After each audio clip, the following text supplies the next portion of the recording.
So Sanjay, welcome to the Feel Better, Live More podcast. Doctor, it's an absolute privilege to be here and to see you in LA. It's great. It's a privilege. It's good to be here. Please, less of the doctor. Rongan is absolutely fine. It's pretty incredible being here in LA.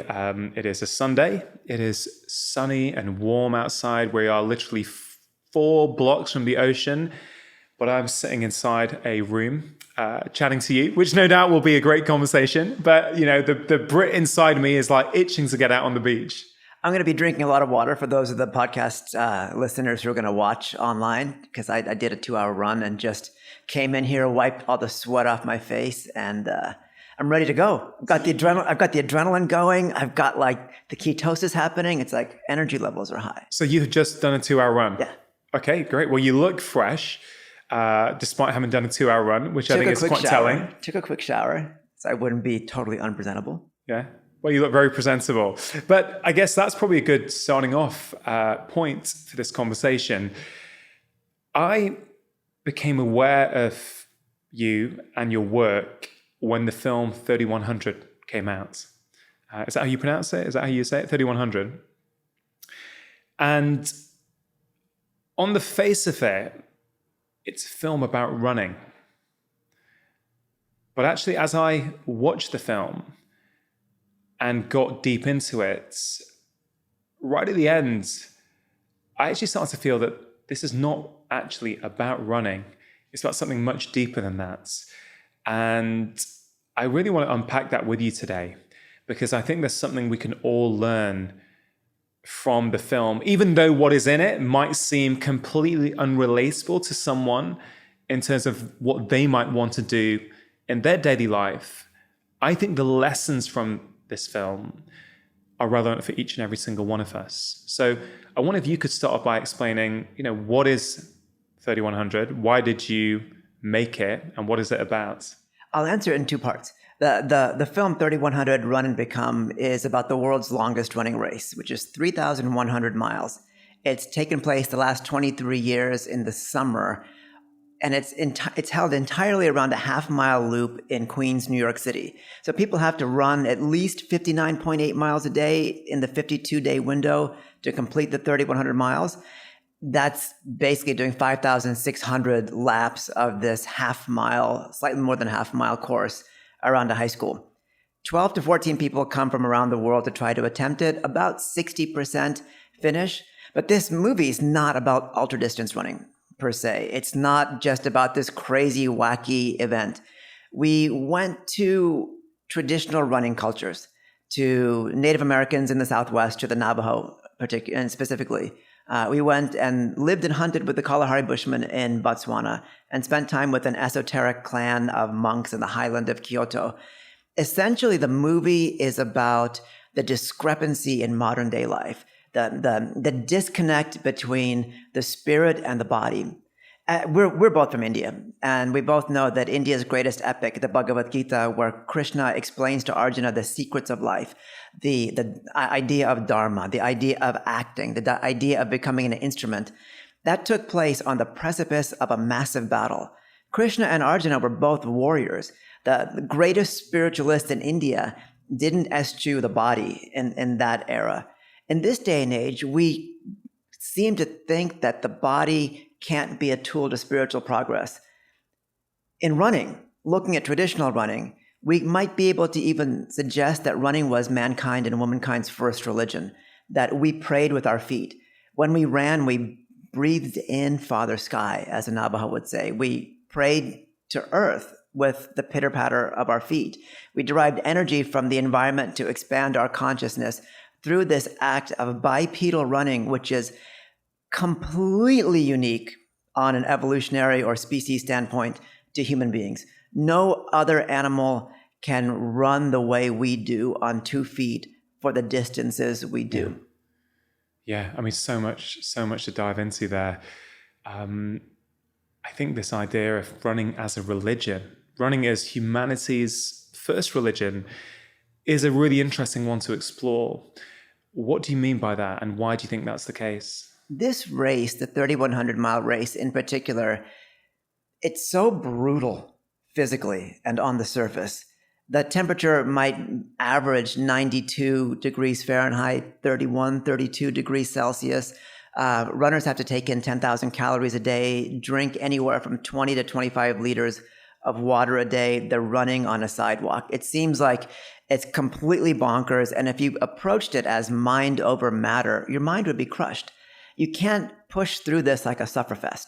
You have to go deep within and generate energy from other centers of our being, not just from the mind, which is willpower, but from the heart, which is determination, which is love, which is peace, which is enjoyment. You have to be able to literally enjoy this activity.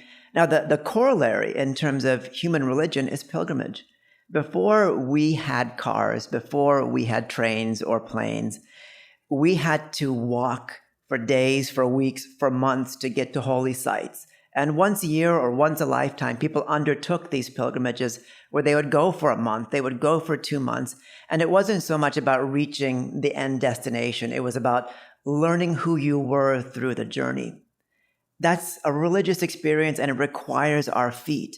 It was praying through our feet. It was an act of consecration, breaking down the mind through physical exertion. Literally, as Hopi elders have said, finding joy through exertion.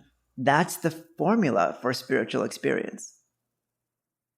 What's really striking about this race is that it's done in the heart of New York. It is, what is it, a half-mile block? People say, like, why is it held on a half-mile block? So for people listening who've not seen the film, it's a half-mile block, and you literally go around the same block over and over again. You don't have beautiful scenery to keep you occupied. There's a certain monotony to it. It's not pretty. And it's not that you're doing it for one day. I mean, how many times are they going around it in one day on average? About 109 to 120 because it's 0.55 miles.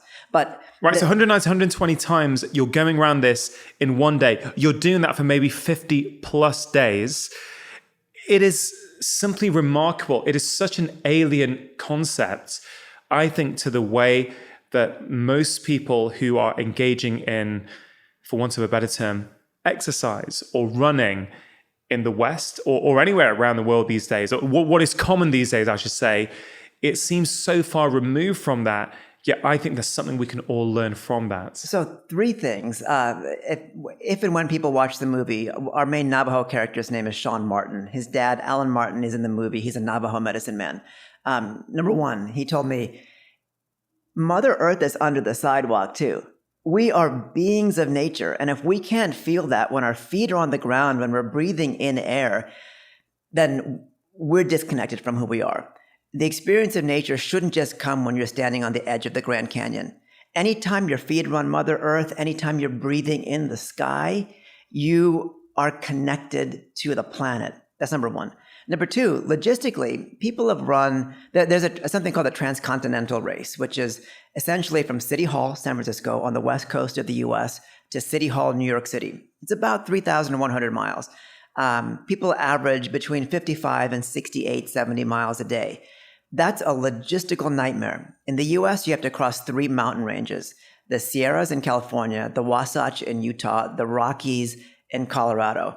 You're worried about cars, but more importantly, you can't get aid when you need it. When you're expending that amount of energy and that type of aerobic output, you want to be able to have aid every half a mile. And when you're pushing those limits, it's not so much about outer beauty. You know, you're not, if you're left to derive inspiration from something external that you can't control, you're doomed.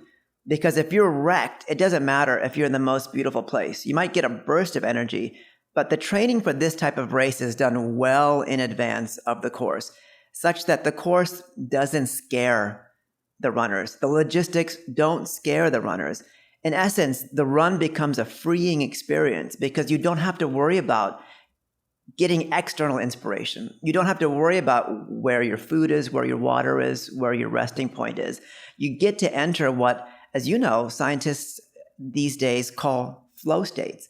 And the last point, this is the 4th point, I said I'd say 3 things. When people do fasts, as we know, anecdotally, after 2 or 3 days, people get a burst of energy. and they're able to sustain that fast for a much longer period than they might have understood. Now, biochemically, and this is your expertise, we know that there's another metabolic cycle that people enter into when they've got a calorie depletion state. And people will kind of associate that with our prehistoric necessity of living through famines. But I've seen with multi-day races that are 3, 4, 5, 6, 10, 52 days long, people enter into a different mental and metabolic cycle so that the mind essentially melts and the energies of the heart, the energies of the spirit become free-flowing and take people beyond the kind of idea of monotony. It's monotonous from your eyes, but with the flow of emotion, the flow of inspiration, there's constant newness. Yeah, it's so powerful, Sanjay. Running, many people say who engage in long distance running, which I don't, although I'm working towards it. I think I really feel a strong pull to getting into this. I'm looking at it in a different way. I'm looking at it as part of my own growth, my own personal growth. I feel it would really assist that. But people who do run long distances, they often talk about it, don't they, as a form of meditation, as a form of connection. They start to process stuff in their life that actually they're unable to process in other aspects of their life. It's incredible that I've spoken to so many runners on this podcast. A radio presenter in the UK called Vassos Alexander. He shared his story. I spoke to, do you know Kilian Jornet? Of course, legend. Absolute legend. Yeah, I was very, very lucky to do a pretty long conversation with Kilian a few months ago. And it's one of the most enjoyable conversations I've had because, this is a guy who runs in mountain ranges, is probably the fastest mountain runner in the world right now. For sure. He has achieved things that nobody else has achieved, running up and down from Everest twice in 1 week. He does it once. Insane. And then he's not due to leave for another 4 days or 6 days. So, hey, why don't I just do this again? I mean, it was just incredible to hear his story. But what I took from chatting to Kilian, first of all, he was one of the most humblest. He was one of the humblest people I've come across. And I often wonder if that is because he exists in an environment where he could die at any moment. He sees the power of, Mother Earth, of nature. He sees how small he is relative to everything else in the world. And I feel when I speak to people who do these sort of activities in nature at the extremes of what we think is possible, I find them all incredibly humble and modest, because I think on one level it might be because they're up against, they see actually they are literally nothing in the context of the universe and the world. And I don't know, what do you think? Is that something you've found in the people you've spoken to? I mean, I would like to close that gap for a second and kind of suggest, and I know this is your intention too, that when we speak about running, we're also including people who walk. Just the idea 100%. of moving with your feet, because, if anybody has seen some of these mountain races or even ultra distance races, it's a mixture of walking and running. People are walking sections, people are jogging sections, people are hammering through sections. So it's the idea of meditating and praying through your feet. I would suggest to people who look at running as painful, who look at running as something that causes injury, to approach running in a totally different way. Instead of looking at running for performance, running for miles, running for body shape, running for burning calories, looking at running as a pathway to transformation. I mean, running will get you any of those previous examples that I mentioned. It's like, if you want to lose weight, running will do that for you. If you want to look better and feel better, running will do that for you. But if you want to get closer to God, running will do that for you. The question is, how many of us look at running as that kind of tool, as a way to get into our innermost self? And although I've never met Kilian, I would imagine that he is more oriented towards the latter. Running as a way to get to his innermost self, and performance as a way to achieve self-transcendence. The idea of going beyond your personal limitations. So if you happen to win a race, great. But if you happen to become a better person, to learn about yourself, even better. And so the prescription for running as an act of transformation requires being soft between your ears, learning how to connect with your heartbeat, learning how to connect with your spiritual heart, and letting those energies drive your run rather than your GPS watch, rather than thinking about what you're going to eat or what you're going to do afterwards, rather than even listening to music and having some external source pump you up for 3-4 minutes at a time. If you strip away what's between your ears, you end up having a naturally beautiful experience, because running or walking or moving with our feet, when done with the right intention, is one of the most natural things out there. Yeah, so powerful. It has such potential to be transformative if we reframe the narrative around running, around walking, around exercise. I'm putting that in inverted commas, this whole idea of exercise. Actually, in many ways, even that term, by using that term, we've sort of lost the essence of what it is, really. I've just spoken to Brian McKenzie for an hour and a half, maybe 2 hours we even went for, on breathing and the power of the breath. And as that connection to your breath is a necessary tool in self-transformation. And you can make the same case for running, for walking, for all sorts of different kinds of movement, for sure. For people, you mentioned it's a way of getting closer to God. I just want to expand that out for people who might be listening to this who don't feel a pull towards a religion, let's say, which is many people. I think I want to broaden this out beyond the sort of religious aspect to, for me, it's about connection to yourself. It's about finding out who you are. So from an Eastern standpoint, that is religion. Yeah. It's like religion is the quest for self-discovery. And, in the West, or through structures like Judaism, through Christianity, through Islam, through Buddhism, there is even in Hinduism, there's a lot of ritual. But the ultimate side of things is that spiritual pursuit of identity. So even if, I've been using the wrong terminology, but we can separate the idea of spirituality from religion. 100%. Running, we can say, is a spiritual practice. It can be used in a religious context, but it is that pathway of self-discovery, or part of that pathway of self-discovery. When you use the term spirituality, what do you mean? So I understand that some of these things are bad words for people that have come through organized religion, particularly in a Western sense. But from a Hindu sense, from an Eastern sense, God is the supreme. God is anything you choose to look at as the highest possible potential. God, we feel, is not just some external force, but it's an internal force. Through the process of self-discovery, you realize that you are part of what we call the supreme. You're part of an entire universe, an entire cosmos. There's a million ways to go about it. So I would, to actually answer your question, spirituality is trying to harness an inner urge to achieve something better in your life.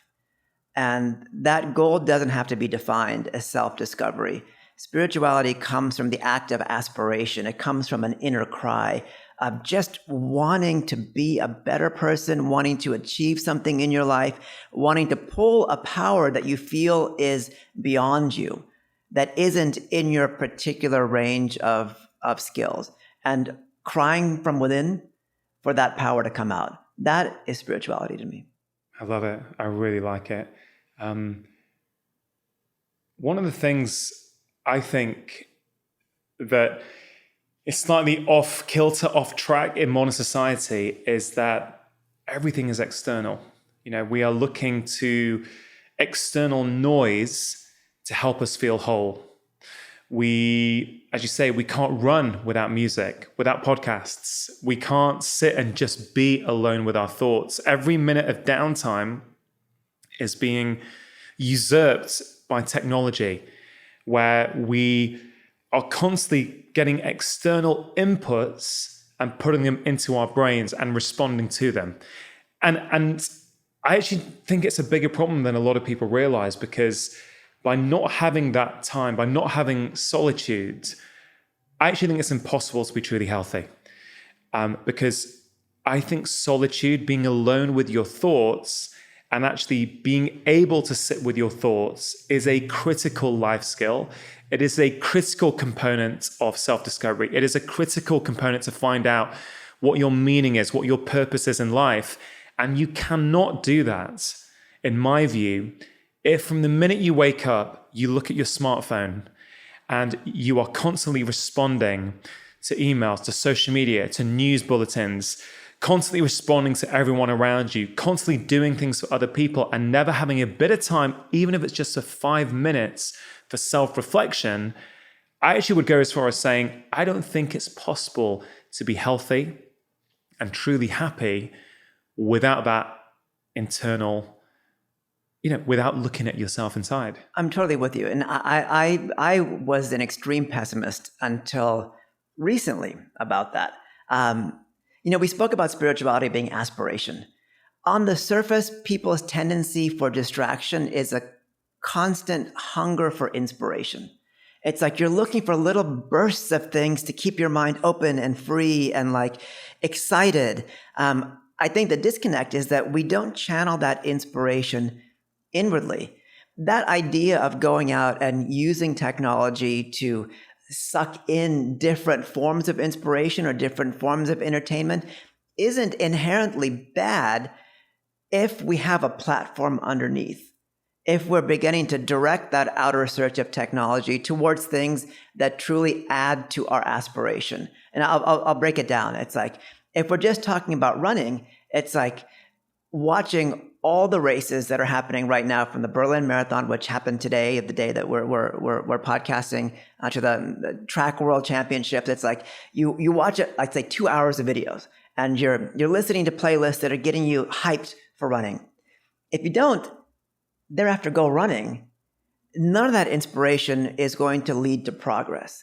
And so I think that's the heart of your concern. It's like, in terms of this world of inspiration and distraction, how much of those activities lead to progress? None of them do if you actually don't take action in the spirit of that inspiration. And actually, that, if we take something like Instagram, for example, we see the inspirational memes and we get excited. Hey, I do this as well. And you want to comment and you want to share and go, yeah, I love this. But we often feel by doing that we've actually taken action. But so often we haven't. All we've done is press like and commented. That's not action. What is it going to take for us to use that inspiration and then convert it into action in our lives? And we can flip it. We can say, what are you aspiring towards? Whether it's in your career, whether it's physical, whether it's spiritual, and you have those goals that you're seeking. The inspiration that you need should be handpicked to achieve those goals. Very often before I go for a run, to psych myself up, I watch some of the greatest track performances ever. I might watch, on a particularly bad day, I might watch a full 10,000 meter race on YouTube, 26, 27, 28 minutes. And I'll screw around and stretch and get warmed up. But afterwards, it's like, I've got the inspiration. I've seen these people punish themselves for 26 minutes, 28 minutes. I can take that and put that into my hour and a half effort. But I'm choosing my inspiration. I'm choosing my distraction because I see that it can possibly be a tool towards my own aspiration. And so what you're saying, I think, is entirely correct, that if we don't have those moments of solitude, we don't actually know what to pick and choose in the world. And we end up getting this jumble of mishmashed distraction. As you were saying that, Sanjay, I started to think about my own relationship with football. And so in the UK, football, or what you might call here soccer, but I'd call it football, Me too. is huge. It's the national sport. And I spent a large part of my life being obsessed with football. Every day I'd check all the transfer news, the results, what's the speculation. I'd watch the games. I'd get upset if my team hadn't won. I would travel around Europe watching my team play. And over the last few years, as I've tried to understand myself better, I think there's a couple of things to say about that, which I think is relevant to our conversation, because for the last few years, I am completely disinterested. Like in a way that my friends find it very hard to understand, given how in that world I was. But for maybe longer even, maybe 7, 8, 9 years, I'm just not that interested anymore. I can't, I've even tried to pretend to be interested, but I'm just not in the way that I was. And I think there's a couple of reasons for that. A, I think it was part of my identity, as an immigrant growing up in the UK. My parents from India come to the UK trying to create a better life for them, for their family. You have that conflict where at home you're being brought up a certain way with an Indian background, and then at school your buddies have got a Western upbringing, and there's a culture clash. And so I wouldn't say this is unique to an immigrant necessarily, but I think everyone's trying to fit in. But I think for me, my way of fitting in, one of the many ways I used to try and fit in was to make football a big part of my identity.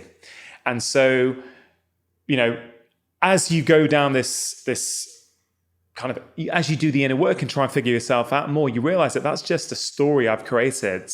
And actually, do I still need that story anymore? Actually, no, I don't. What is my life like without that story? That's one aspect. There's many facets to this. But the other one is, to go back to what we've just been talking about, is this whole idea that many people spend all their free time watching football, enjoying the beauty within the game, celebrating a goal, whilst sitting on a sofa drinking a beer, yet don't do any physical activity, yet don't go and play football. And just to be super clear, I am not criticizing people who do that, okay? I am really not a sort of very judgmental kind of person. It's kind of like, that is fine. I have done that before, right? So I'm absolutely not criticizing it. But it's interesting for me that when we talk about inspiration leading to action, well, I've got very limited free time these days. I'm very, very busy. I love my work, but I also value heavily, above my work, I value my relationship with my wife and my children. And if I have free time now, I don't want to watch something inspiring. I want to do something inspiring, whether it's for myself, by myself, or with my family. And I think that's been a big shift in my life in terms of, use inspiration, watch an amazing goal by Lionel Messi, let's say. But I would say use that to go out now and play with your kids in the park, play with the football. Try and recreate that on the pitch with your son or your daughter. I don't quite know where I'm going with this. I'm sort of processing the thought as we're having this conversation. But I don't know, what do you think of that? Is there something in that related to what we're talking about? Absolutely. I mean, you're from Bengal, and the founder of the 3,100-mile race was a man named Sri Chinmoy, who came from Bengal to New York City in 1964 and spent the last 30-some-odd years of his life there. Passed away in 2007. So he's Bengali? Bengali. I had no idea. Yeah. I'm even more... I love the film even more now that I know that fact. So he was an Indian spiritual master, and on the outer surface, he was very close friends with Mother Teresa and Nelson Mandela, Desmond Tutu. He committed his life to creating pathways for people to transform inspiration into aspiration. He wrote a ton of music. He wrote many, many books, a lot of poetry, painted a lot of photos, started a lot of physical activities like races, like the 3,100 and other multi-day races, to try to encourage people to use inspiration to unlock their potential. It wasn't just inspiration as distraction or inspiration as release. And obviously there's a benefit to innocent entertainment, but trying ultimately to find ways for people to look at this life as something precious, to understand that life is essentially an incredible gift, and what you get out of it is up to you. Like, what are your goals? Do you have long-term goals? Do you have goals that aren't just directed towards outer success or making other people happy? Do you have a sense of achieving happiness yourself? And so he dedicated his life to that. At the same time, He felt that the physical part of life was an essential component to that process. He didn't feel like we needed to separate, or that we should separate ourselves entirely from the world and live in a cave or live in an ashram per se. He actually has inspired a series of running stores called Run and Become, which are in the UK. And we kind of lifted the second part of our title of the movie from that. So the movie's title is 3100 Run and Become. But Brilliant name. I say this just, to kind of echo your statement that life can be a distraction. And do we want to realize too late that we no longer have the capacity, the physical capacities, the mental capacities, even the financial capacities to achieve a sense of our dreams? Or do people want to begin achieving those dreams right now? You went for a 2-hour run this morning. What did you get out of it? The Kenyans have a saying called run dumb. And this morning, Kenenisa Bekele, who's an Ethiopian runner who's got the world record in the 5,000 meters and 10,000 meters, he ran, I believe, 2:01:43 in the Berlin Marathon, missed Eliud Kipchoge's record by 2 seconds. Kipchoge ran 2:01:41, I believe, last year in Berlin. Who's run 2:01:43? Kenenisa Bekele. When was that? Just a couple hours ago. Are you kidding me? Yeah, so people thought Kipchoge's record was going to be unassailable. Yeah, I'm literally in shock at the moment because I was about to ask you if you knew whether Kipchoge was going to go for that sub 2-hour point this October in London. He is. Well, he's it's not in London anymore. It's and by the time this podcast comes out, we'll have probably known what happened. But they set up a course for him in Vienna. Kenenisa Bekele is also a Nike athlete, but I'm guessing that he wasn't really part of that mission because this was a PR for him by more than 80 seconds. He ran low 2:03s, just a few seconds off the then world record a few years back at Berlin. But many people thought that Kipchoge's record last year was going to be untouchable. And today, Bekele pulled out a near world record out of absolutely nothing. So, folks at that level, and I should add that Bekele had a serious hamstring problem, I believe around kilometer 35, and he dropped back off the 2 liters, and somehow he self-healed. Like this is the question, like how in these activities, when you feel like you're going to have an injury, do you, quote, run through them? Physiologically, the wall in a marathon can be a complex, like, cascade of biochemical processes that are screaming at your mind and your body to stop the activity lest you die. So the action of pushing through the wall is very much harnessing a deeper sense of purpose, perhaps, but definitely a deeper source of energy to literally wash out the factors in your bloodstream that are basically telling you you've got to stop. So this is just a long way to say that that's not possible if you're worried, if you're concerned, if you're fearful, if you're doubting, if you misunderstand those signals, if you don't feel like you can control those signals and that body reaction. So like when I run, I just try to be happy. And I find that the looser I am between my ears, the looser my neck is, the looser my shoulders are, the looser my body is, and the less I get injured. A lot of the listeners, who might not have had a good experience with running would probably say, like, running makes my knees hurt. Running gives me injuries. Running makes me feel terrible. And I would say that's a function, consciously or not, of mindset. And that by changing one's mindset, I think one can get a lot more out of running. Yeah, that's very powerful. We're living in a world where many of us are chronically stressed. The World Health Organization calls stress the health epidemic of the 21st century at the moment. And I think there's good reason for that. And I guess stress changes our physiology. Stress changes, it changes everything. It changes our breathing. It changes our muscle tension. It changes what's going on in our blood. All sorts of things change in our body when we feel essentially that we're under attack, which is many of us are living in worlds where we constantly feel as though we're under attack, even though there actually is no genuine physical threat there for most of us, for many of us, I should say. And of course, if you think about it, I'm trying to think about what you just said.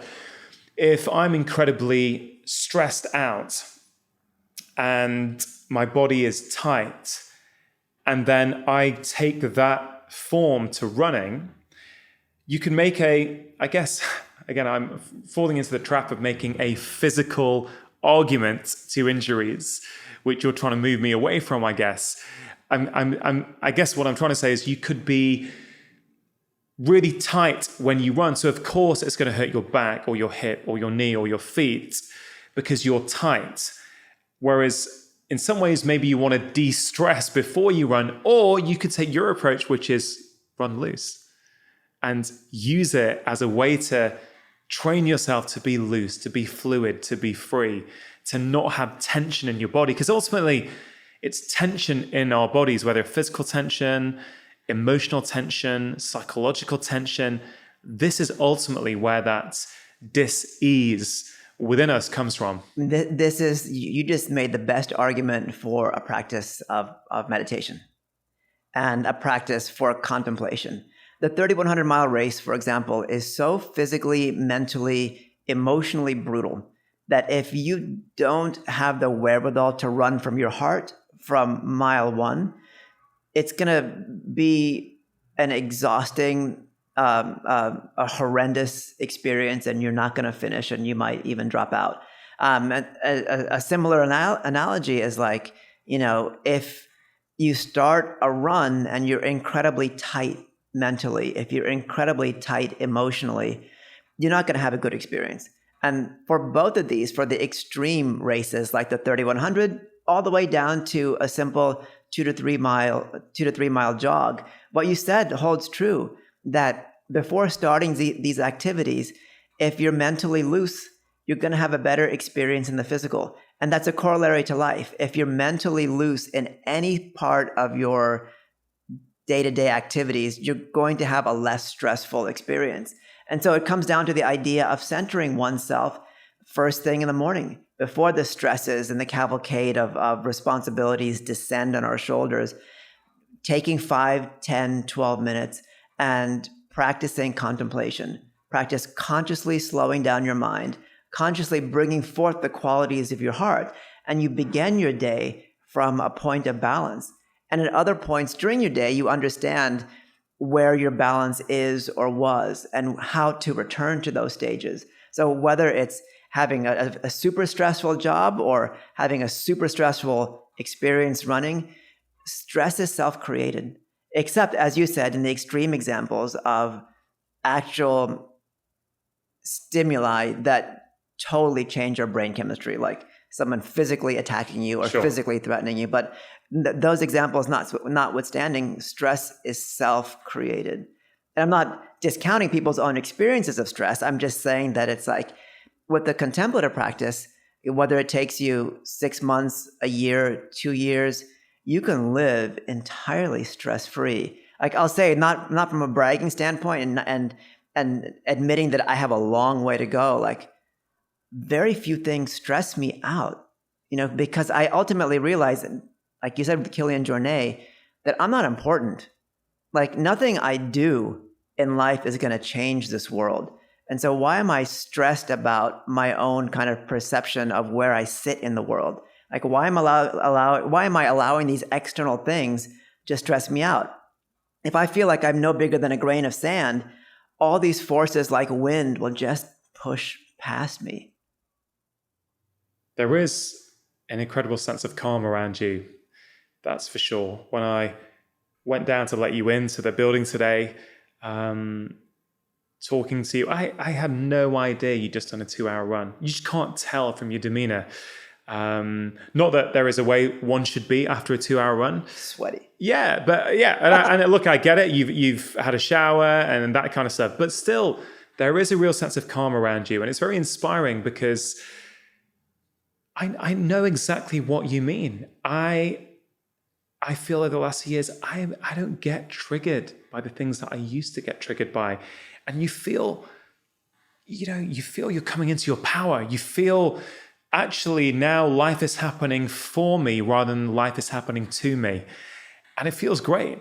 And again, I'm not bragging either. It's taken a lot of hard work. It's taken a lot of friction. It's taken a lot of quite significant life experiences, like losing my dad, for me to start confronting these issues.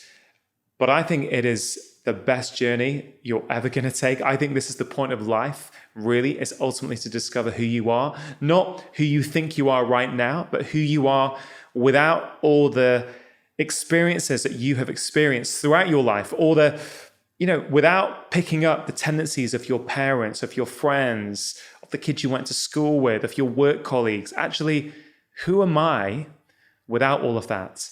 I've just come back from 2 days to Santa Rosa, where I spoke to, arguably the world's leading researcher in human behavior, BJ Fogg.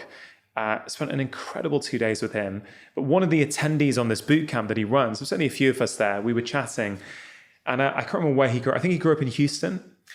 And we were just talking about, our journeys over the last few years. And he said, it wasn't until I left Houston for work and went to a different city that I started to realize what I thought was me, what I used to think were the things that I liked to do, was merely a product of the environment in which I was in. As soon as I moved to a different city where people weren't doing the same behaviors, I just realized, actually, that is me. I look back to the behaviors that I used to do, and I thought, why was I doing that? I was just doing it to fit in with everyone around me, but it wasn't who I truly am.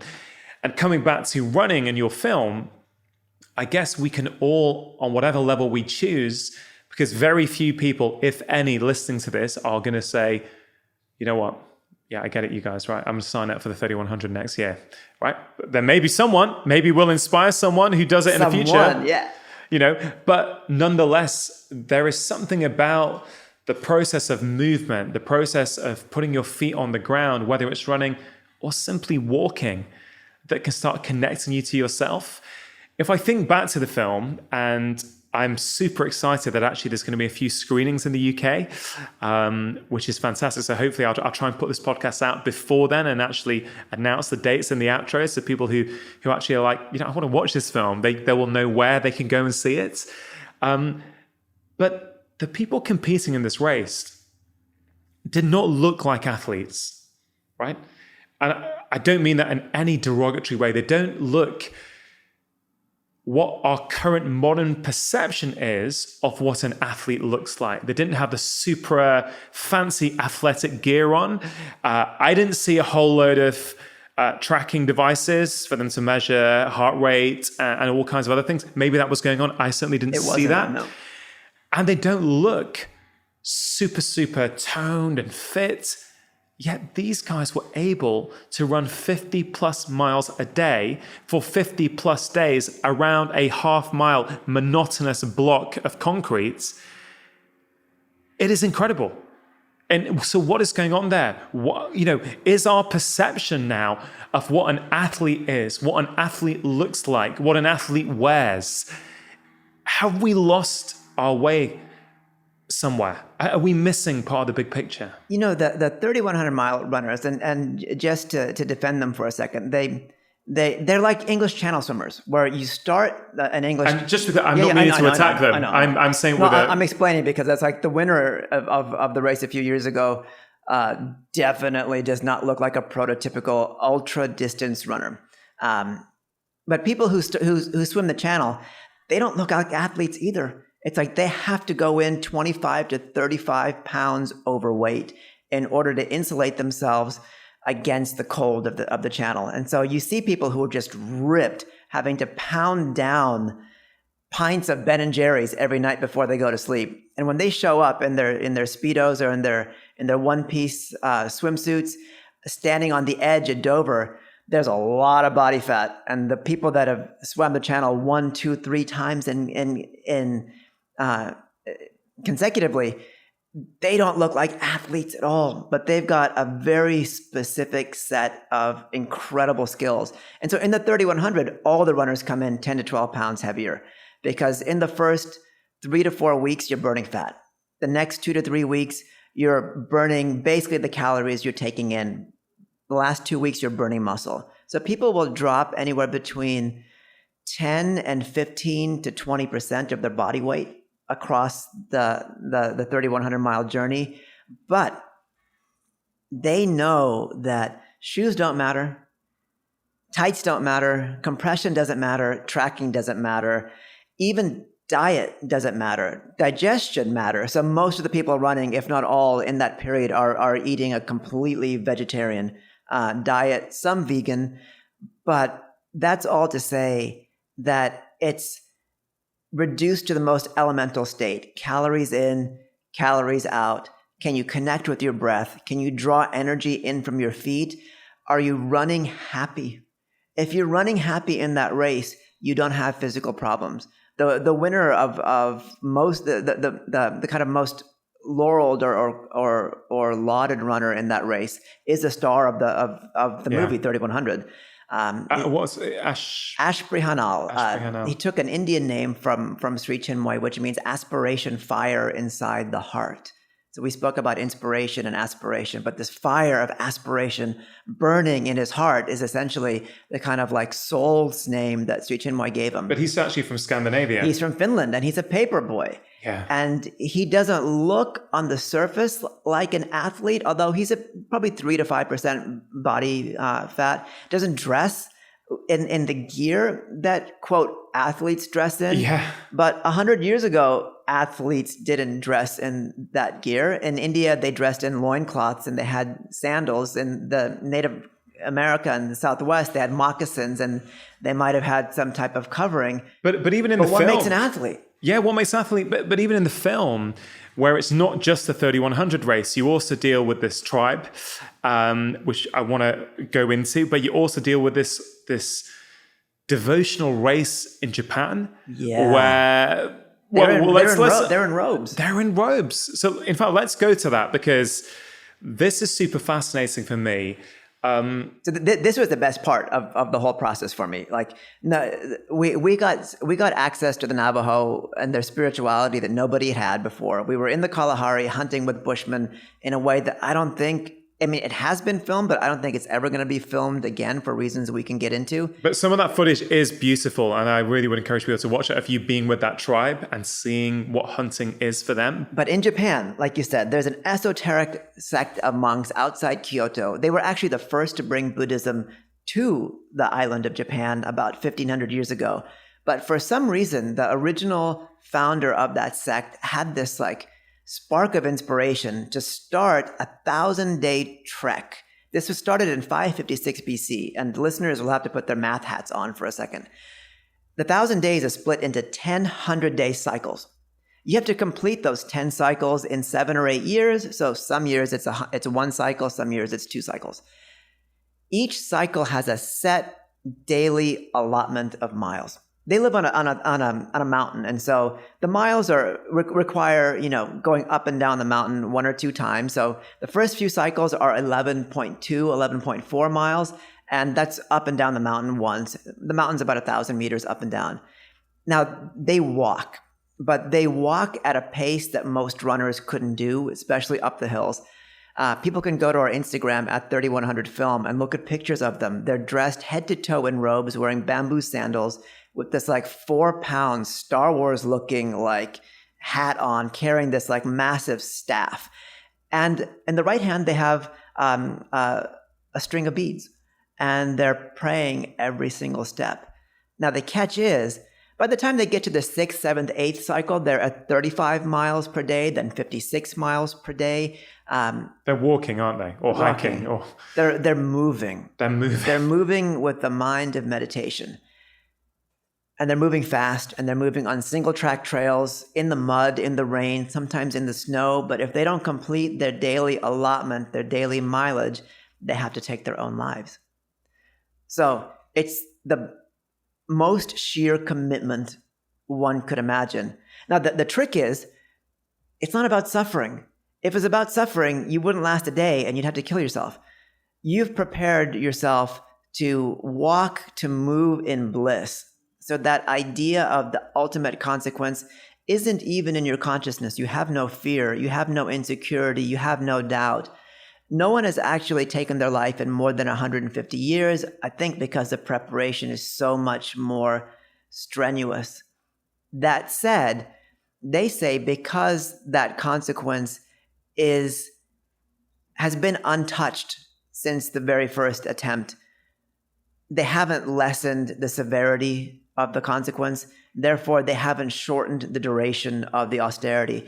Let's say, Rangan, you did it and everybody likes you. Let's say at day 350, you stubbed your toe and you were like, I might have to kill myself. If there was any sense of compromise, we would all say, like, let's just make this a 350-day trek. Let's forget about the other 650 days. There'd be a sense of compromise. But because they've never waived on that ultimate commitment, that ultimate consequence, the activities remain completely pure.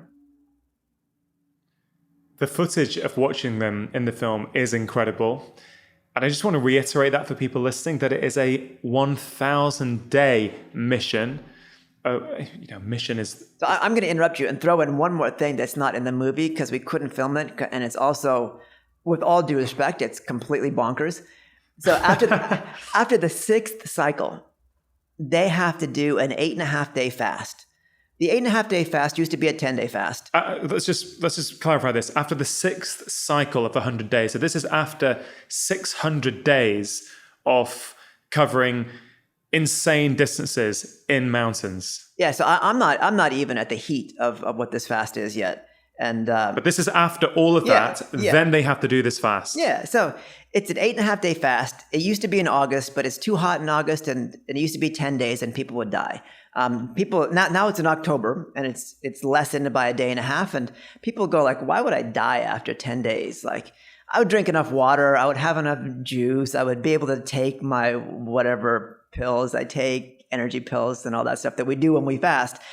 But their fast it's crazy. I love it. It's no food, big deal. Everybody, we're in Santa Monica, everybody here would like yawn at like, there's probably people here who haven't eaten anything solid in 5 years, for those who know LA. But number two, no water.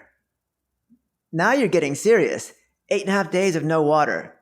Technically, you get like an ounce of water to rinse in your mouth so your cheeks don't get permanently stuck to your teeth, but you've got to spit out that water. And then like to add punishment, or add insult to injury, the aspirant has to leave the seat of their fast once a day to go collect water for the deity who resides in the temple that they're fasting in. So they have to see water, basically. Yeah. And it's like a 100-meter long walk, and it gets slower and slower and slower each day.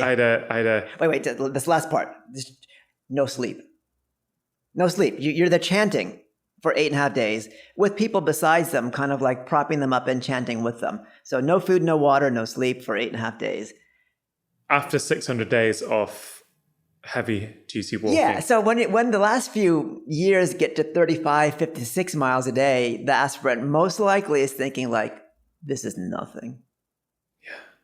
They're at that point where what to me and to most people in this city, most people listening to this podcast, what seems like an unsurmountable obstacle, actually at that point is relatively okay in the context of everything else that has gone before it. They say they can hear the ash falling off of incense around the 6th or 7th day. And for better or for worse, they can smell food being cooked on the mountain that it's being cooked like miles away. And they can tell you what the monks around them have eaten in their last meals. Like that heightened sensory perception is supernatural.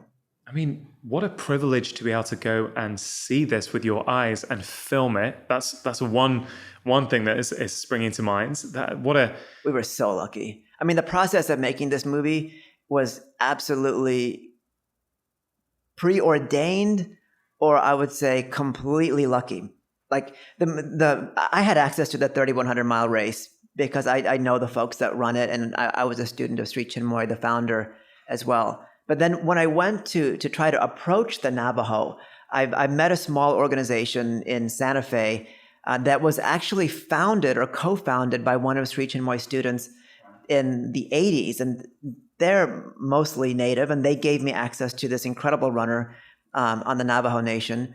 When we went to Japan, I showed the monks a photo of Sri Chinmoy and a young monk from that monastery 30 years before.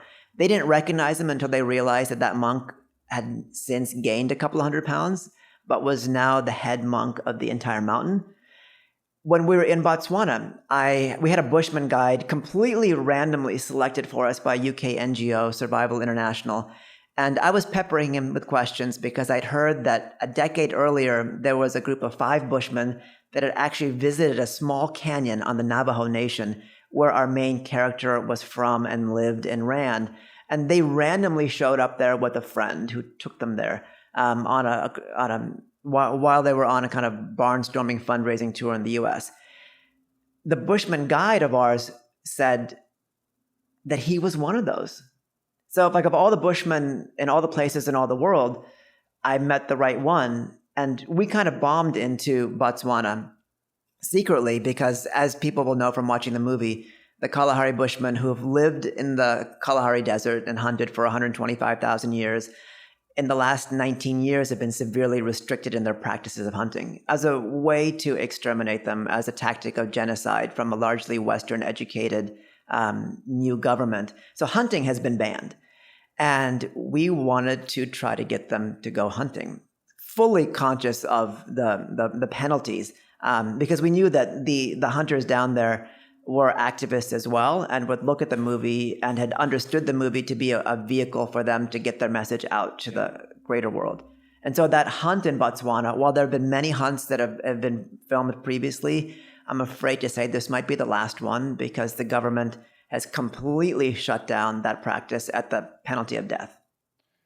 Yeah, and let's go into the Navajo tribe because there were 3 different kinds of running experiences that you covered in this film, and I think they each tell their own story in their own way.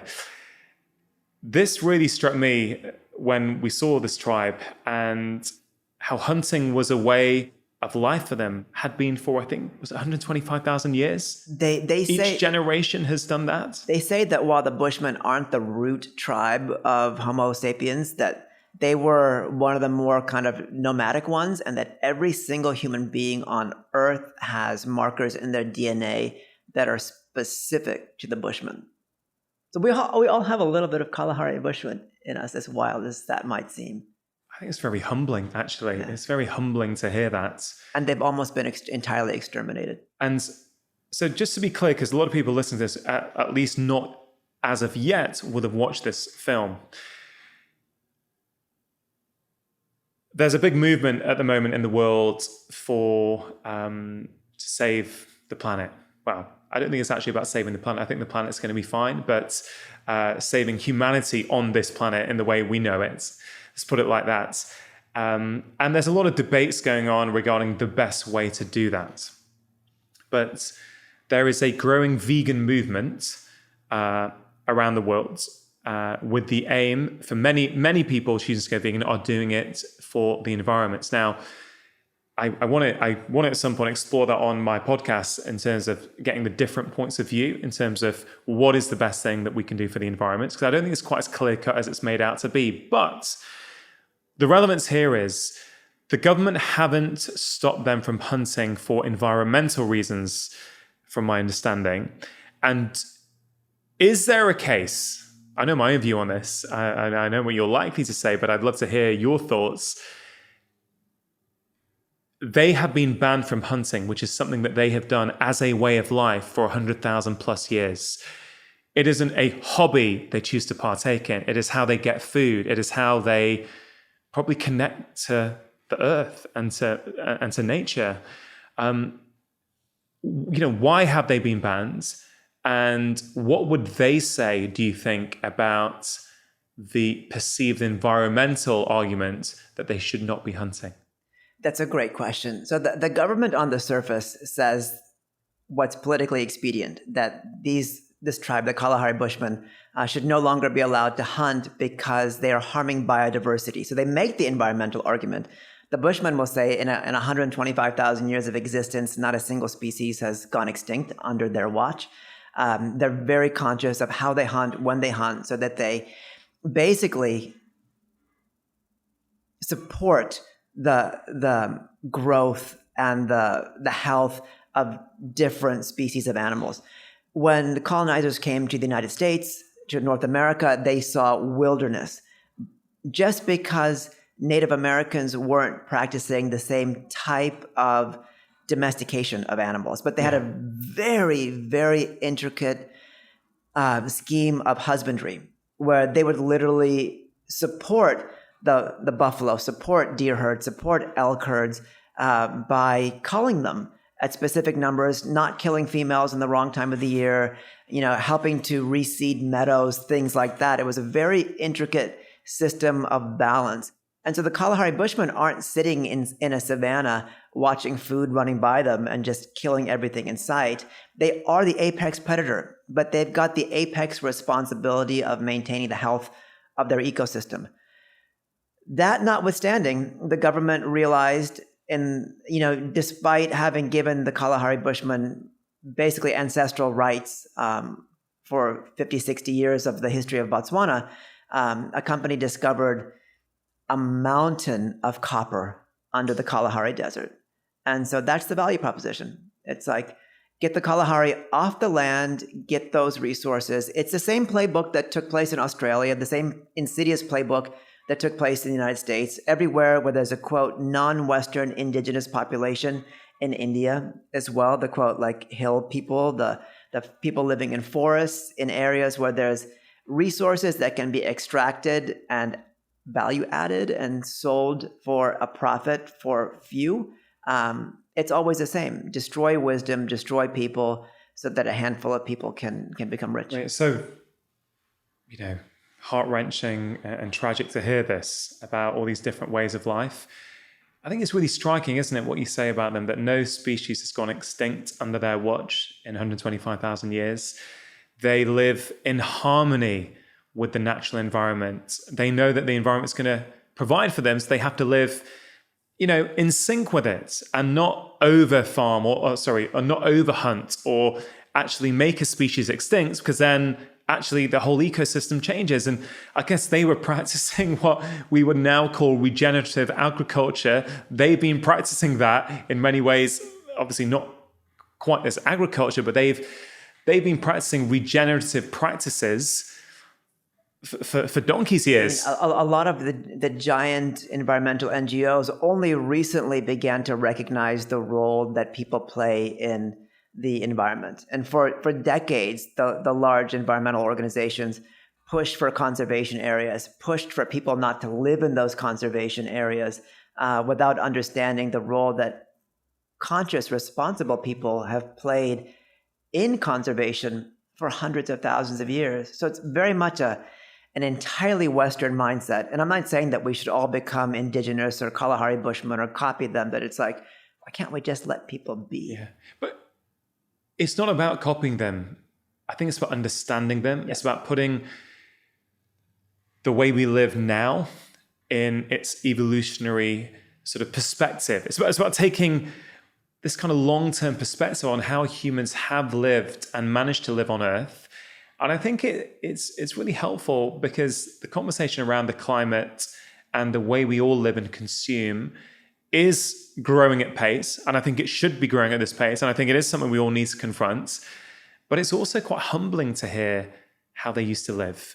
There was a book, the name leaves me at the moment, but it's about the San tribe and about how there was this moment in the book where they described that they would never overconsume, even if there was a bounty out there, even if nature was providing more than what they needed, they wouldn't take more. They would take only just what they needed. And they had full faith that nature would also provide when they needed it again.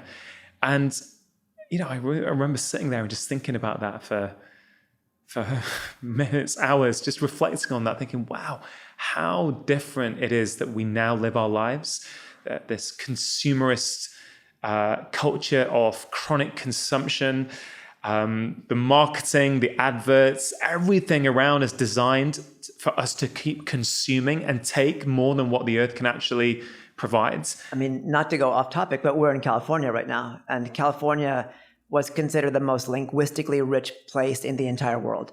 There were dozens and dozens of languages, completely independent languages spoken here. And that's because food systems were so consolidated. We're just a few blocks away from the coast.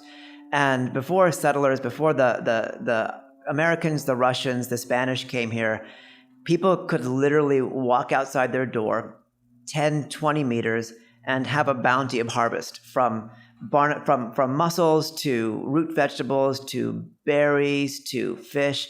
It's better than a Whole Foods. It was better than a supermarket. And that's why these language groups remain distinct, because people didn't need to travel. They understood how to harvest food from their immediate climb and how to sustain that environment, not just for the sake of the environment, but for the sake of their families and clans. And the more the world pushes towards this idea of regenerative or sustainable agriculture, the more we realize that the entire world, with the exception of some, largely taxed areas of the world, was for the most part sustainable and regenerative for a few 100,000 years, not just in the 10,000 years that we were farming, but in the many years before that when we were hunting and gathering. Yeah. So humbling to sit on that and reflect on that, isn't it? So that said, when the 3,100 mile runners run in the race, it's completely the opposite, where they're operating at such a high threshold that it's literally calories in, energy out. And so they're at this space metabolically where they're not even worried about what they're eating. Yeah. Their bodies are at such a high vibrational level where it's like they can eat pizza and chocolate and ice cream, take a couple of vitamins to make up their antioxidants and their minerals, and they're just humming along. So it just shows that the human body is an incredibly beautiful, powerful thing. Do we know what happens to them afterwards? So when, obviously not everyone completes the race, which is completely understandable, but when they do complete, are they crushed afterwards? Are they fatigued? Do they come down with illness afterwards? I mean, what happens? Do you know that? Is that a story you've followed? So the majority of the runners that participate in the race each year are men. Probably 75% of the field in any one year are men. The men have a completion rate of about 50%. The women actually have a completion rate of about 75%. That said, after the race, it can take people months, if not close to a year, to feel the same as they did before they started.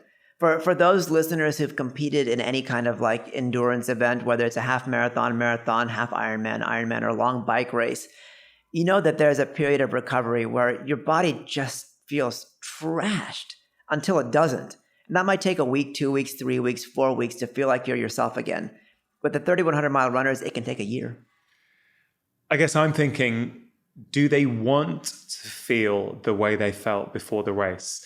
Because it feels to me that there is such a growth element and a self-discovery element. So I guess you're talking physically, right? I'm just talking physically. Physically, because, I guess my hope would be that if I ever do that race, which is certainly not on my bucket list at the moment, but given how things are changing so rapidly in my life, I wouldn't be surprised if at some point it might be. Great. But yeah, physically to feel the same in terms of energy and whatever. But I guess for many reasons, I imagine it doesn't matter that what they must discover about themselves during those 50 odd, 60 days, however long it is. I'm sure that is enough to get them through the months, the year it does before they feel physically the same. It is. I mean, the wild thing about the 3,100 is that the majority of people who run the race each year have done it before. And one would say, why are you doing this over and over and over? There are very few people, going back to the Kilian Jornet example, that would try to summit Everest twice in their life. I mean, much less twice in a week. I mean, it's a spiritual experience, I would imagine, for him. It's not about getting to the summit and back, because he's already done that. It's about the idea of discovering who you are through that process. And for Ashby Hanal, the Finnish paperboy, who in 2016, when we filmed, was in his 14th attempt, he came back last summer of 2019, and finished the race for an unprecedented 15th time. Wow. That means he's run about 46,500 miles around a singular half-mile block on a street in Queens, New York City. He's either the craziest person that ever existed, but I would argue that you couldn't actually be that crazy to run 46,000 miles without just completely exploding. He's arguably one of the happiest people that I know. He finds that experience to be so transformative that he focuses during the year on healing, so that he can come back. Yeah. You know, Sanjay, what has just sprung into my mind is, you know, he's doing that. He's not got headphones in. He's not got a tracker on his wrist. He's not wearing all the fancy gear. Yet many of us struggle to go on a treadmill in our local gym for more than a few minutes without distracting ourselves, whether it's with the TV screens, whether it's with music, whether it's with the podcast. And again, I'm not saying there's necessarily anything inherently wrong with it. I know many people listen to this podcast while going out for a long walk or out for a long run. So again, you know, it's definitely not a judgment, but it's an observation that many of us, we cannot do the smallest amount of movement without needing to be distracted from that movement. I think it goes back to what our goals are. And I would say that the distraction is an important element if one is just seeking performance. You know, sometimes it's like if the weather is bad outside and you're trying to break 4 hours or 3 hours or 2:30 in a marathon, you've got to hammer on the treadmill. And it's so brutal to just be there and so unnatural that you need to plug in. Or if running or walking is your way to completely separate yourself from yourself, you know, from other thoughts that might be, and I'm not saying this is a bad thing, but other thoughts that might be more negative, and you've got to listen to a podcast when you walk, that's fine. But if you want to approach running or walking as a pilgrimage, where every time you go running and walking, whether you're walking to a sacred mountain or a sacred church or walking, you know, through a sacred canyon, if you want to approach walking and running on a day-to-day basis as a pilgrimage, you need to approach it with different different tactics. It's like you can't have the distractions. You have to force yourself to be with yourself. You have to force yourself to understand how to bring your heart out, bring those inner qualities out in your run. It's the same thing with meditation. If you were going to sit down and meditate in front of a TV, the TV is a distraction, and you're not going to be able to meditate. So if we look at running as a form of meditation versus classic meditation, if you're running in front of a TV or running with music on, unless it's completely conducive to a meditative experience, you're not going to have a meditative experience. So like, look at that metaphor in another way. If you're sitting down in silent contemplation and you're thinking about your day, and you're thinking about your breakfast, you're thinking about your partner, all the responsibilities you have, you're not going to have a meditative experience. And so why, when we run, can we expect a meditative experience if we don't have the same meditative focus? So if we want to have a meditative experience, let's make it easy on ourselves. Let's unplug. Let's do exercises before to get ourselves in a calm mind, and let's approach that run as though it was a pilgrimage. Yeah, it's a great way of looking at it. And I guess it comes back to what is the intention behind what you are doing. Because if, let's say, Monday to Friday for some people, life is stressful, it's busy, there's all these inputs going in, they want to get a quick 20-minute run in, they're in that stress state the whole time. So actually, they maybe do want that distraction of music or a podcast for those 20 minutes to you know, it helps them deal with their week. But it could be that maybe once on a Sunday, they think, hey, you know what? It didn't work yesterday. I've got a chilled out day today. Maybe today is the day where I go for a long walk without my music or without my podcast. I'm just proposing it. I'm not trying to prescribe anything. I think this is all individual. I want people to hear this conversation, and the bits that resonate with them, might cause them to reflect on a few things. It may not, and that is also fine. I'm genuinely not trying to prescribe to people what they should be doing. I'm just simply observing and I guess in many ways reflecting on my own life and reflecting on what I might be able to do with a movement practice on a day where I'm not working. So on this podcast, and I think in when I talk about this stuff in general, it might come across that like I've believed or practiced this stuff since I was 6 months old, but I didn't. I ran competitively in high school, a little bit in college and thereafter, but it wasn't until I started making this movie in 2015 and went for a run with our Navajo character, Sean Martin, that I realized like I was missing something from running. Even though I'd studied with Sri Chinmoy, who recommended this type of running, it's like it just never sunk in. So walk me through that. You went out for a run. Yeah, so we're leaving his front doorstep, and first of all, he tells me like we start running in the morning towards the east to greet the rising sun, and I was like, I've never started a run with that type of intention or that type of relationship with nature. Even when I run at the Grand Canyon, it's like, how fast can I get to the bottom and come back up? It's like, no, he's like, we start running to the east to greet the rising sun. I was waiting for my GPS watch to go, and I realized like this guy who's like a top-ranked ultramarathoner doesn't even have a watch on. And so I take off after him, and I realize as he's running and as he's breathing, he's got a different look in his eyes. And I realized afterwards what that look was, that he understood that this particular run could be transformative. Not like the heavens would open up and like all the angels would come down, but like if you go into a morning meditation thinking that it's a good thing and that if you achieve a small sense or small moment of silence, your day is going to be better. You open yourself up to having that small moment of silence. If in a morning contemplative practice, like you're literally just like thinking about breakfast, you know that nothing's going to happen and that it's not going to be a transformative experience. So it's like he started this run with a loose and soft mind.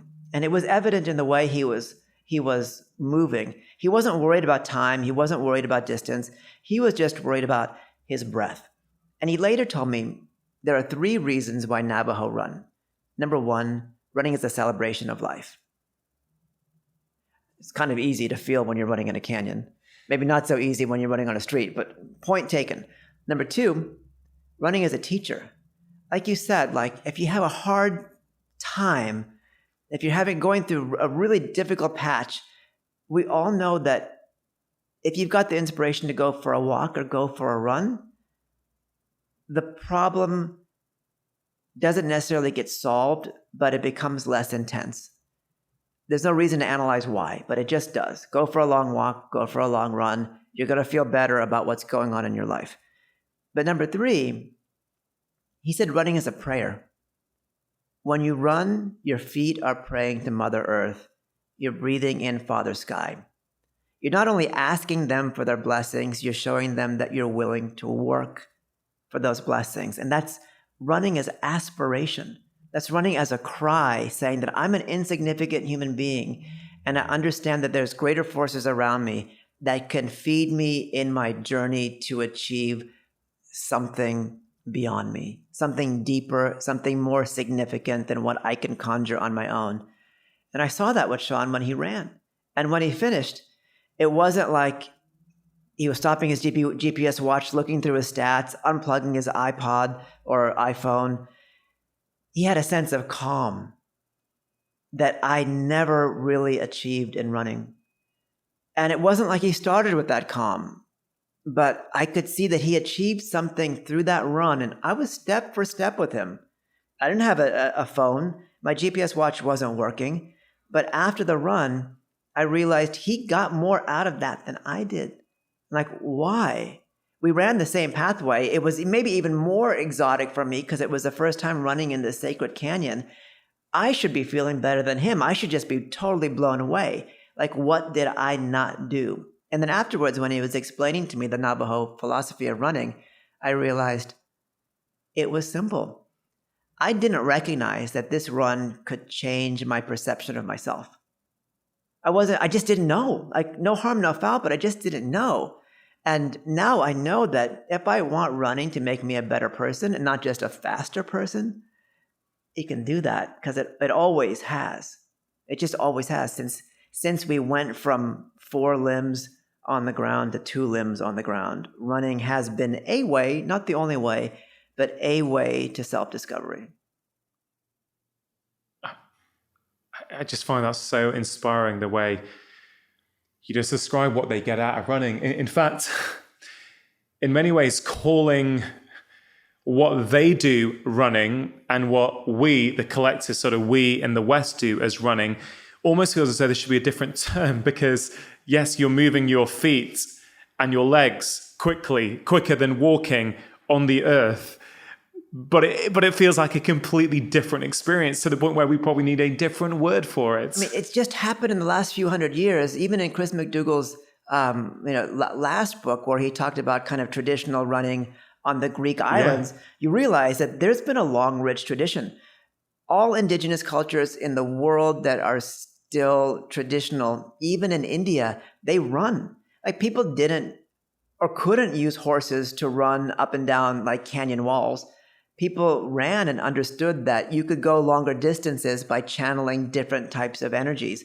Sri Chinmoy from India, we don't associate Indian spirituality with running at all, but he was deeply devoted to running. And he saw not only a modern practice of running being potential or being beneficial, but the fact that running was something that people have done since time immemorial, and that it had always been linked to spiritual progress, but maybe not so much in the last few hundred years.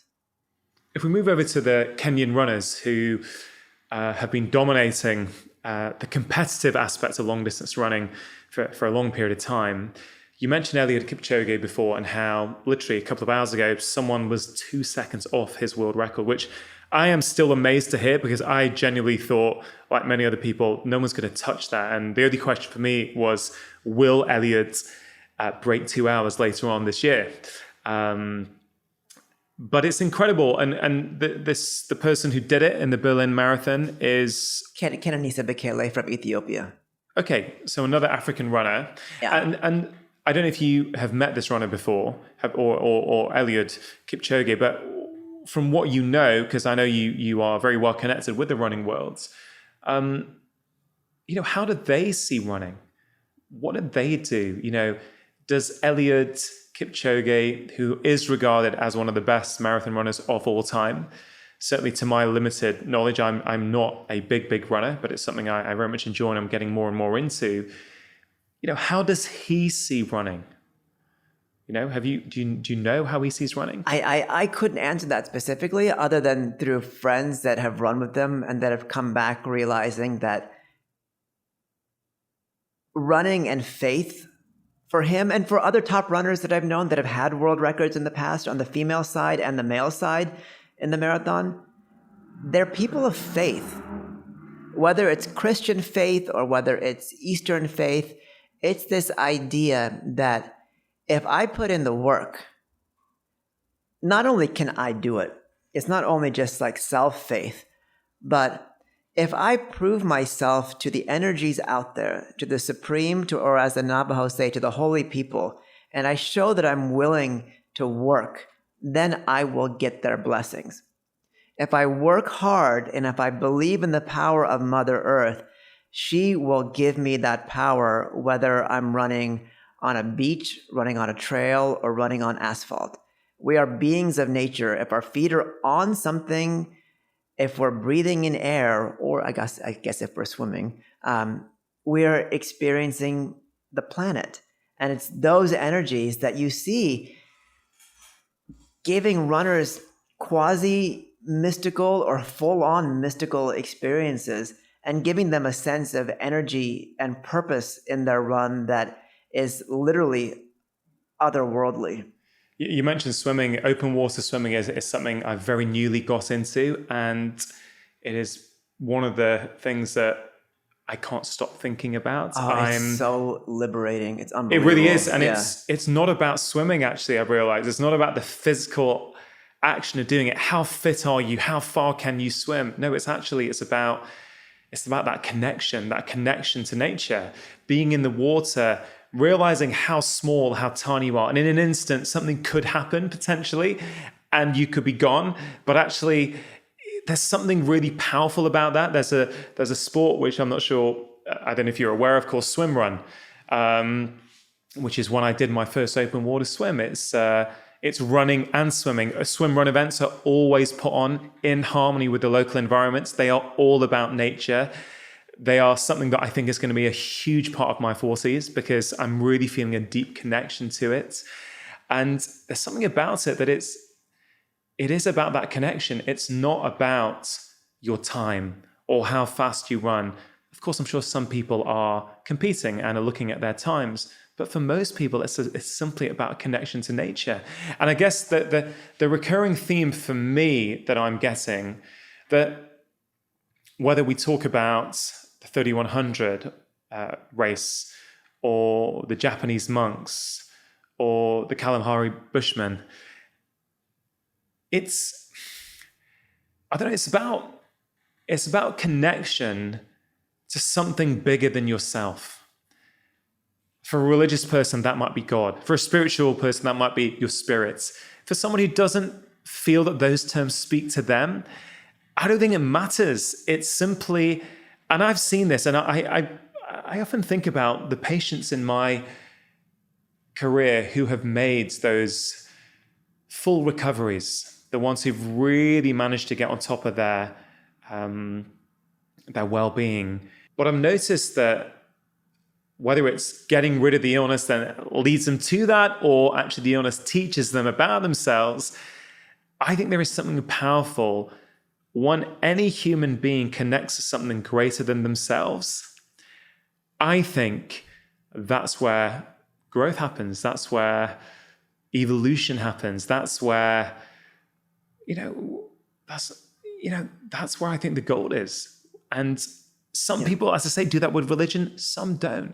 I don't think it matters. But I do think one of the big problems in society is we become so individually focused. So what have I got? What do I want? Even the term self-care, it's like, it's all so focused. I mean, I'm not saying some of these practices aren't beneficial, but without this idea of expansion of self, we don't actually find happiness.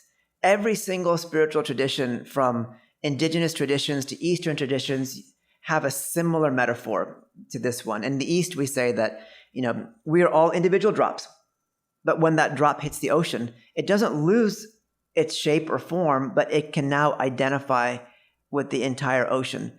It's like this idea of self-discovery is intimately linked with expansion and trying to spread ourselves into other people through relationships, through love, into the community, into the world, into the greater world.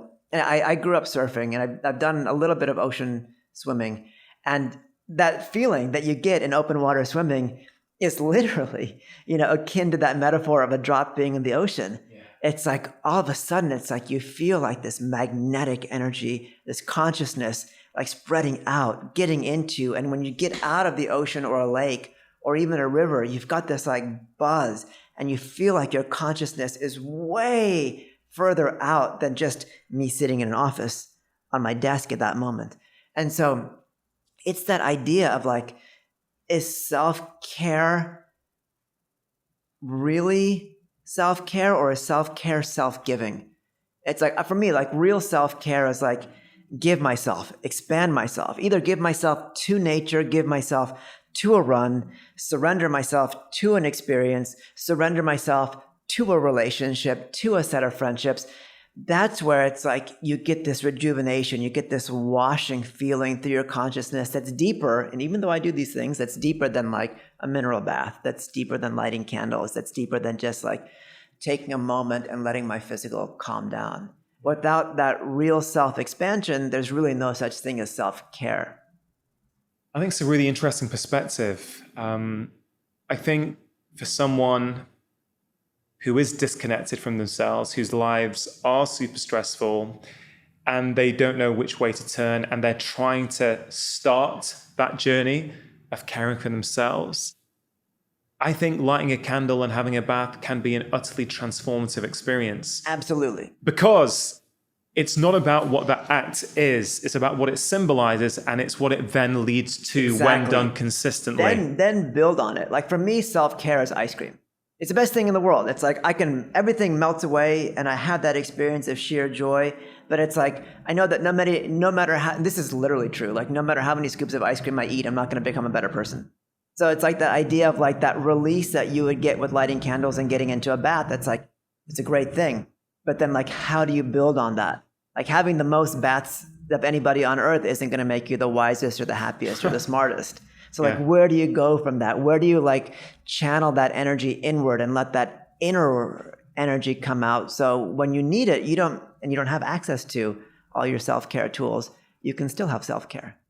Yeah, for sure. And I'm a huge fan with my patients, but also in the books that I write about helping to inspire people to make these small changes consistently, because it's the small things that are very achievable when done consistently.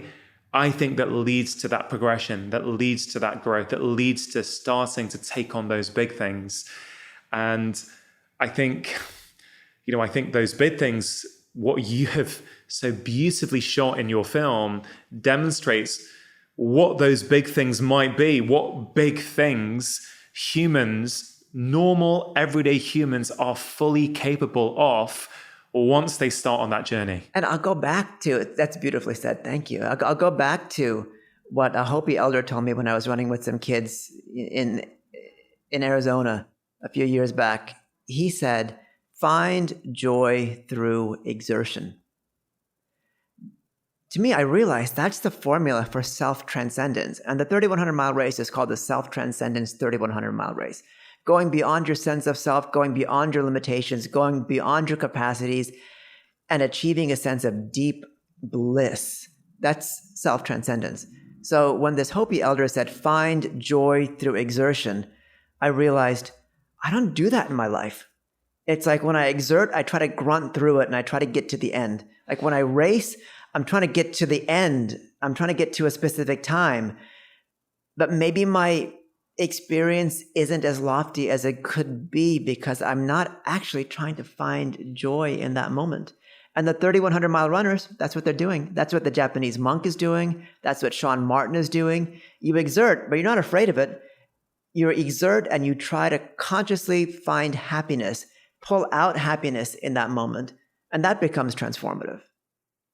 I'm going to sit with that thought for a long time. Find joy through exertion. It's my mantra when I run. It's like, number one, everything's exertion. Like you get off the chair, get off the chair. Everything's exertion. It's not just when you're in the pool putting in the lengths. Yeah, I'm not saying like someone's got to run a 4-minute mile. It's like when you put your shoes on, when you put your swimsuit on, your goggles on, and you hop into something that's other than your bed, you're exerting yourself. And when your physical is being pushed, if you can find a way to be happy, and understand that people do feel happy, so it's not a mythical goal, but if you can find a way to feel happy, like Sean Martin did on that run that I joined him on, he was happy, and he was running and pushing and pulling and going slow and going fast, but he was happy. And I wasn't. I was just trying to get it over with. But I realized like I could have a better experience in that run and in life if I learned how to find joy in what I normally would perceive as difficult. Yeah. Then the idea of stress would just melt away. Yeah, find joy through exertion is effectively, because movement is life, essentially it's saying find joy in life. Find joy in everything. Find joy in your walk to the bus stop. Find joy when you're taking out the rubbish for the bin men to come. Find joy in everything. It's there. It is there. It's all there. It's like, it's not just when you're in the most beautiful places in the world. Yeah. It's there. What advice would you give to, there's a lot of parents who listen to this podcast. I'm asking this question also because one of the funnest things I do is run with my son. We run regularly together because he likes it. I like it. I like it even more when I'm running with him.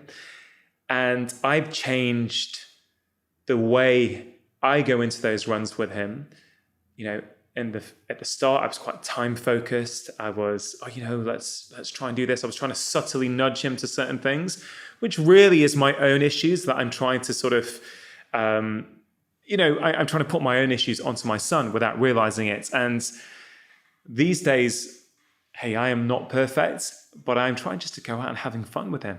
And that's so brilliant. I mean, Sri Chinmoy used to say, try to feel like you're a 7-year-old boy or a 7-year-old girl.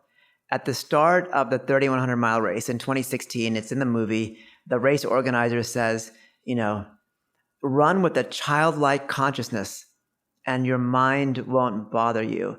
So we're not asking people to become childish or to regress, but it's like when you're with your son, when you're with a young child and you see how free they are, how like everything gives them a sense of joy, that's a lesson. And that, I think, is what Sri Chinmoy meant when he said, like, try to feel like you're a 7-year-old boy or a 7-year-old girl and cultivate that joy through that idea of being spontaneous, of everything being new, of everything being fresh.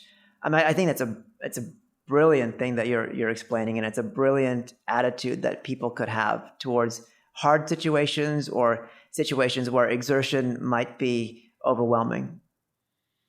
Yeah, there's something called parkrun. I'm not sure if you're familiar with it. It's certainly a UK phenomenon, and it's going around the world. It's basically this big community movement where every Saturday at not most local parks, but many, many local parks around the country, there are timed runs there. And the Saturday one for adults is a 5K run. So around the whole UK, at your local park at 9 a.m. on a Saturday, is likely to be, several hundred people congregating together, going for a run. Everyone gets a barcode, you get it timed, but it's very fun. There's a real huge community aspect. It's really growing very, very fast. So Sean Martin said running is a celebration of life. Yeah, and I always think about, why is parkrun exploding? I think there's multiple components to it. But I have interviewed the CEO of parkrun on this podcast in the past, and he said, and I think you'd find this interesting, especially because you're not familiar with parkrun. He says parkrun is a social intervention masquerading as a running event.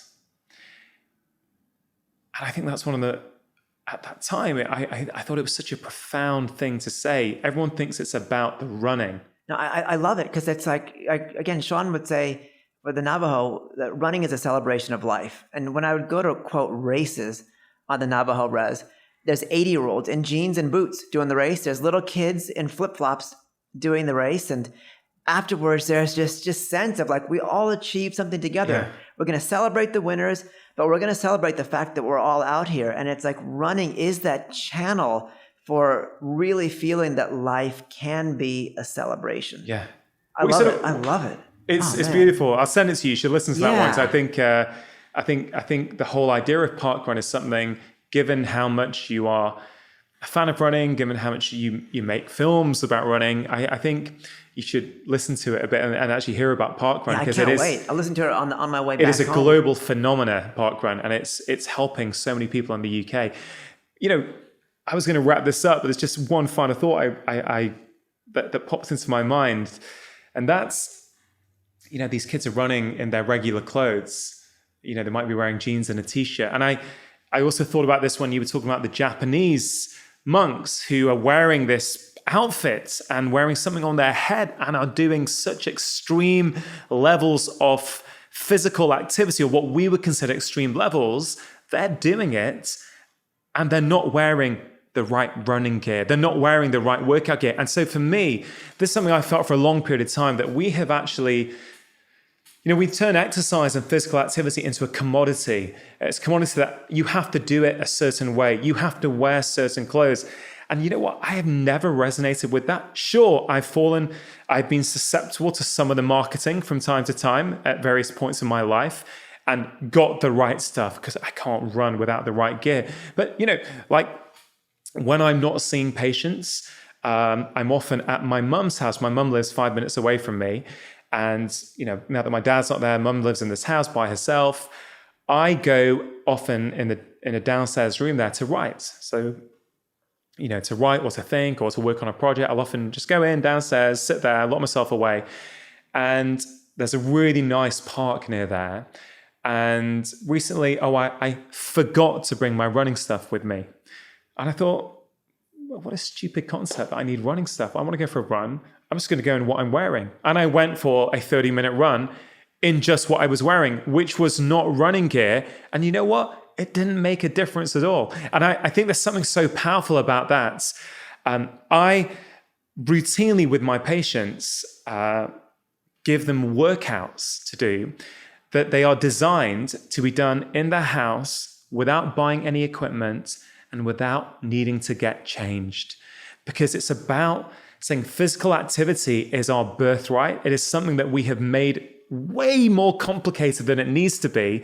And I think that whole idea ties beautifully into the ideas that you express through the film, and that you don't need running gear to be a runner. I love it. I have a lot of Native American friends, and we reflect on this idea that it's only in ultra-modern Western society that we separate ourselves from nature. It's like, why do I need to change clothes to step outside? Like, why do I need to change clothes to go hiking? If you're a being of nature, why do I need indoor clothes and outdoor clothes? I've seen, people camping, laying on the ground on mattresses that they brought from home and pillows that they brought from home and threw into their flatbed truck. They're probably getting more out of that camping experience than I am in my downfill sleeping bag in my ultra high-tech lightweight tent. They're just sleeping outside. They're sleeping on the dirt. They're sleeping under the stars. What's more natural than that? And the corollary in running is oh man, anytime I see anybody out just running, I'm so happy for them. It's we have this body shaming, running gear shaming. You're too poor to run. Until you start going to places like Kenya or even Ethiopia, especially Ethiopia, or to the Navajo Nation or the Hopi Nation, and getting your butt kicked, just your rear end handed to you by people running in the worst looking, tattered, junky gear. That's when you realize none of the stuff I'm wearing is making me a better runner. It really isn't. It's definitely not making me a better person, but it's I suck at running compared to people who've got nothing. That's humbling. And it's exactly what you said. That industry side of things is kind of ridiculous. On the flip side, I will say that some people find it inspiring to have their running outfit. I do too. I like my gear, but I don't judge others on their gear, you mentioned, and I don't judge myself on it. No, we shouldn't. And if we I don't hold myself back because I don't have a particular piece of gear. And just to be clear, I do have running gear, so I will, when I'm at home, when I've got it, I will put that on for my run. It's more that whole idea of how far we have come from what it meant to run. And I'd circle back to what you said right at the start of this conversation, that running may well have been the first religion of humans, or something to that effect, which is so powerful. And when we were in the Kalahari with the Bushmen, because they're no longer allowed to dress in traditional clothes, I mean, it's wicked and brutal. They're wearing hand-me-down humanitarian service clothes, jeans and crappy shirts. And we went hunting for hours in the desert, tracking an animal. And my whole team, we were all in performance tights and performance gear with our glasses and our hats and our water bottles and our bladders. And these guys were in flip-flops, crappy old jeans, crappy polo shirts. And you could tell, oh my God, they're operating on a much higher plane than we are, both with their interaction with nature and their ability to run. So it shouldn't hold anybody back. That just says it all, doesn't it? Sanjay, to finish off, Look, there are so many lessons from this film. I really hope everyone goes and watch it. When you're doing it, I think it's going to be a mini tour in the UK. Yeah, and then we're going to be on Amazon Prime, so people Oh, can fantastic. So we'll link up to everything in the show notes. When I record the outro, if you have those dates for the UK, I'll definitely put them in. So people who feel that they actually want to go and watch this may be able to go to a local theatre and go and do that, which I think will be incredible. I'd love to help, get the word out for your film, because I think it very much looks like a labor of love that you've been through. It was. Like no one, even though this race has gone on for 23 years and everyone from the BBC to the New York Times has written about it, no one's heard about it. And there's no big sponsors. There's no like famous runners like Killian or like Jim Walmsley or people like that. And so we didn't have three things which are kind of essential to making a documentary in this day and age: a brand sponsor, a recognizable topic or event, and somebody famous. At the same time, like, we put our heart and soul into it. We shot it so it looked like a narrative movie. It didn't feel like a shaky cam amateur production.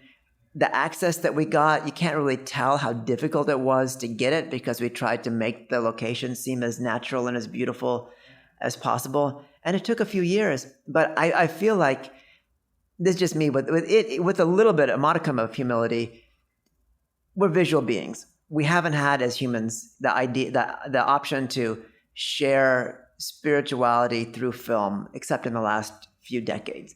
In the past, when you wanted to offer something inspiring, you wrote a beautiful poem. You might have composed a song, and when you wrote that song or that poem, the world didn't hear about it overnight. It took years or decades or centuries or millennia even for that to have the impact that you had hoped it would have. And I feel the same thing with this movie. It's like, even though the rollout has been slow and steady, it's very much something that I hope I can offer to the world for, the next few hundred years. When people want to take a look at these cultures that still exist now, that might not in a few hundred years, that give us a link to how our feet connected to our hearts and our souls, hopefully this movie will be an example. That is beautiful. The film is a gift. It does help shine a light on a different aspect to movement, on a different aspect to running. I myself am a huge fan of barefoot shoes for a number of reasons. Yes, it started off with, when I connected to my feet, my 10 years of back pain got better and now has gone. But it wasn't really about feet. That was the start on my journey to connect actually to the earth, because I realized that barefoot shoes, and I was chatting to the guys at Vivo Barefoot about this recently, who have become really good friends. I like those guys a lot. Yeah, they're just incredible. The family behind it are lovely, what their ideas behind it, what they want to try and do in terms of the world and humanity is phenomenal and very, very inspiring. But I said to them after this race, actually, the first swim run race I did with them, I said, these shoes are not just about barefoot living, actually. They're the start of a connection to the earth, of a connection to yourself. Once you start connecting to yourself through your feet, then you start connecting to the things around you. And I feel going running in nature with my barefoot shoes on keeps me closer to the earth. I've actually, I think you'd enjoy the conversation I had with Tony Riddle a few months ago, who is literally at the moment, I think on the final day or the penultimate day of running around the UK completely barefoot. So not with barefoot shoes on, completely barefoot. He's probably done at least a marathon a day for the last 29 days. But I think there's something about, do you know what I mean? About that connection to earth that I think we've lost even with modern footwear. I totally do. And I kind of run in everything. I love zero drop shoes, but it starts in your heart. And it's like, sometimes the shoes are a tool to get there. But at the end of the day, it's like, we have to be able to like find that place within ourselves where the connection becomes meaningful, where the connection becomes deep, and we're really conscious of who we are as human beings and where running can take us. Equipment notwithstanding. If you go back to like how we took our first steps, none of us were wearing shoes. And for the most part, we were naked. I'm not saying that we should all go back to that, but it goes back to that idea of like finding freedom, finding consciousness, finding lightness through your run, using your run as a method of transformation, and not being linked or not being pressured by any external force who tells you how you should run or how you should not run in terms of the industry side of things. Yeah, for sure. And, again, as you have already made clear, it's not necessarily just about running. It could be walking. It could be swimming. It could be anything. And I think that's a good point to close this conversation off, Sanjay. This podcast is called Feel Better, Live More. When we feel better in ourselves, we get more out of life. I think what you are illustrating with your film is exactly that. It completely epitomizes that. So I wonder, I always like to leave the listener with some tips right at the end, something that hopefully is going to inspire them and something that they can start putting into practice into their own life immediately to improve the way that they feel. And so I wonder if you could share some of your top tips on that from your own life, from making the film. And also I'd love you to have in mind when you're doing this, that person who might be listening to this podcast who thinks, I would love to get more active, but I don't do anything. I find it a struggle to get off the sofa. I love hearing these stories. It's inspiring, but I don't know how to take that first step. That's a great and kind of pressure-filled way to end. But no, number one, it's like, and you've had and have experts on the show talking about breathing. The most beautiful song that we can have vibrating through our body is kind of a conscious awareness of our breath. So whether you're walking, whether you're running, whether you're swimming or cycling, unplug from distractions and focus on your breath. You'll see that the breath itself can bring you energy, both a peaceful energy, both a dynamic energy. Try to imagine when you're breathing that you are not just breathing in air, but you're breathing in peace. And that peace is filling your being. And you can do this in moments of exertion. You can do this in moments of stress. It's like that conscious connection from our breath to our body to our psychic consciousness, can give you a deeper sense of calm and a deeper sense of power.